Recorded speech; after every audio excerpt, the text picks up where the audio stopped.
Strašno je zaista to što se desilo.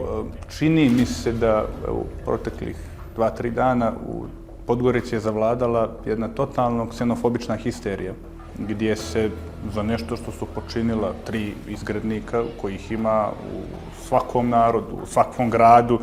Ako ćemo u svakoj zajednici koja broji preko 100 ljudi imate nekoga ko je sklon nekom nezakonitom djelovanju, sada se ta oštrica usmjerava prema čitavoj jednoj naciji, prema naciji čijih pripadnika, koliko imamo informaciju, ima oko 13.500 u Crnoj Gori koji legalno borave ovdje na osnovu privremenog ili stalnog boravka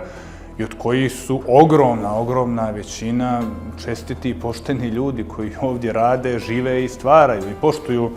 zakone ove države. Tako da kažem, u potpunosti je neprihvatljivo to što se dešava. Naravno, vidim u svemu ovome i neke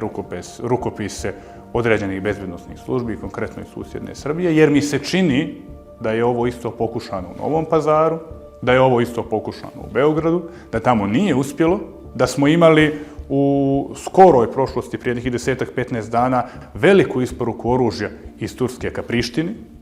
da smo imali vrlo oštre reakcije zvaničnog Beograda i sada se dešava ovo što se dešava u proksiji državi koju velikim dijelom kontroliše zvanični Beograd preko svojih proksija u parlamentarnoj većini i vlasti i sada imamo ovo što imamo u Crnoj Gori. Kažem, vrlo opasno,